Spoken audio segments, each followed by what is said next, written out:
you have to consciously put in systems on the way you use technology. And that's a one-time activity. It's not every day. You put up those systems and then you work within those systems. You can have a much better and much more positive equation with your technology.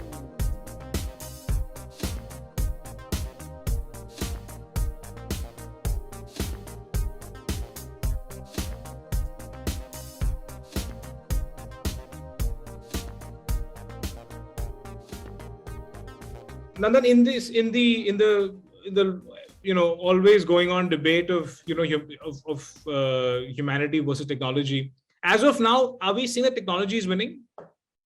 No, I think technology has become very, very pervasive, and the pandemic has only accelerated that. We order food digitally, we buy things digitally, we have relationships digitally, we have our grandmothers talk to their grandchildren digitally. So, I mean, the last 2 years has dramatically accelerated the digital role in our lives. And we talk of this as the third crisis because the first crisis, the pandemic was one crisis where we had a virus that went exponential and we all had to lock down. Yeah. And then we have the climate crisis where over the next few years we better get our act together on carbon, otherwise we'll have heating in the planet which will put us out of kilter. So this is the third one. How do we, in this increasingly digital world, how do we be on top of things? Don't let the technology overwhelm you, but you be on top of technology. Use it for your own benefit. Get all the value of the fantastic things that are out there, but don't succumb to it and then become miserable or feel what am I doing and so on. Can I just ask you to walk us through your recipe of using social media specifically? Actually, I don't use social media. Let me tell you what I do. Yes. I have a very simple protocol. I have 3 devices for the 3 modes in which I work on a computer.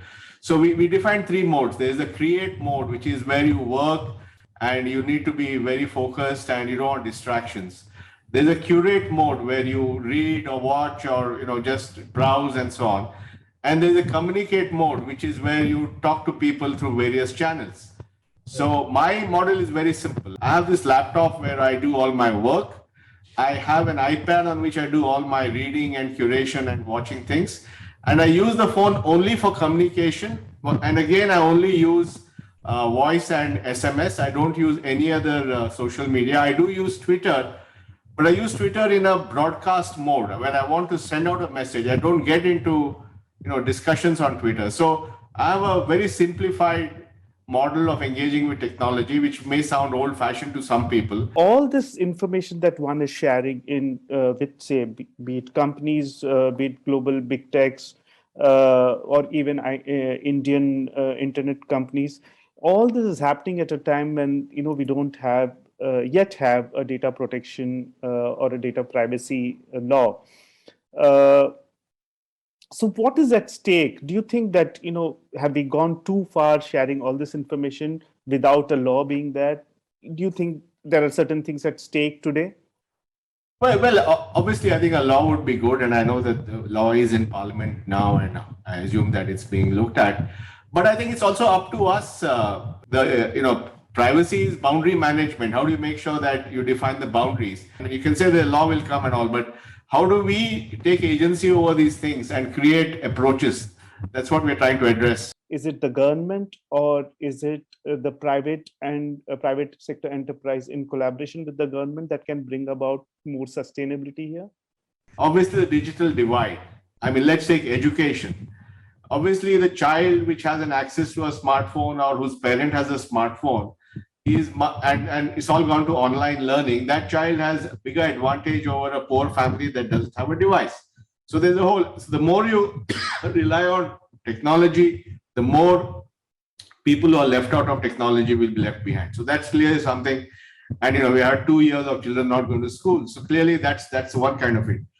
The second thing is the divide between the people who have jobs that they can do digitally and those who are proximity jobs. And I think then the third thing is happening in the biology kind of thing. And increasingly, a lot of biotech and genomics and all is creating health, personalized health. But that again will be available only to a few, because that's going to be for the elite. So I think that whether it's health or whether it's jobs or whether it's access to learning, I think absolutely, I think this whole situation has in many ways become complicated and unequal. At one point, all the biggest billionaires in the world, they had a certain, they were very, they were kind of very, they would bow their head to government.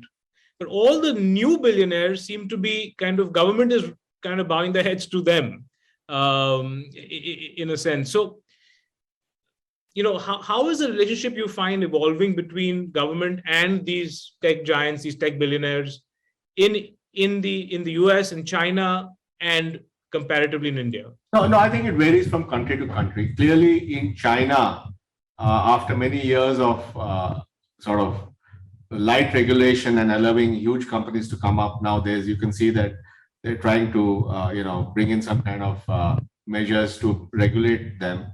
Yeah. We have seen that China actually banned crypto. They don't allow cryptocurrencies at all. Yes. US has a more of a light touch role, but increasingly they're beginning to realize that they need to do something else. Europe, of course, it varies from country to country. In India, of course, I think there are broadly two views. One is ban all this stuff and that these things should exist. The other is don't think of crypto as currencies, but think of them as commodities that you can buy and sell. And if so, then obviously the government would like to take a share of the tax of any profits made on that. Technology is enhancing day by day, and human brain means is technology facilitating human brain to evolve for humans to evolve further, or it's actually paralyzing human brain for its evolution? In fact, that's a big part of what we do in the book. We're saying that if you just use it in an unrestricted way, you'll actually end up with being pulled in so many different directions. And therefore, you have to consciously put in systems on the way you use technology. And that's a one-time activity. It's not every day. You put up those systems and then you work within those systems. You can have a much better and much more positive equation with your technology. What's the future of work? With Sweden going 4 days work week and working from home becoming a norm, do you see our life moving into meta virtual world totally? How does future generation cope with this drastic societal change? Well, I think there are a couple of dimensions to the future of work. One is where do you do the work? And I think that's where the question is, do you do work in the office? Do you do work at home? Do you do partly from home, partly for office? Is it a hybrid model? I think that's one of the big issues that people are facing, and we don't really know the answers. We don't know what is going to be the steady state nature of this work in the coming, and it's fascinating. Different companies are grappling with this, and so I think that equilibrium will only come post the pandemic, and different companies may have different equilibrium. Some may have a third of the people in the office, some may have nobody in the office. So that's all up for grabs. The second related part is this metaverse stuff. So what basically argument is that if you're going to be working more and more remotely, how does the technology make it a much more immersive experience? So like, for example, if 5 of you are in a room, how do you create a way I can see the guy to my left, I can talk to the guy on my right, and some of them may be physically in the room, some of them may just be avatars. So how do you create a more immersive experience to make collaboration easier? And that's at least where the metaverse in the business world is going towards. So it's they're related, but it's all part of the fact that increasingly work will be done, distributed, some of it physically in the same room, some of it with people far away in their homes or other countries.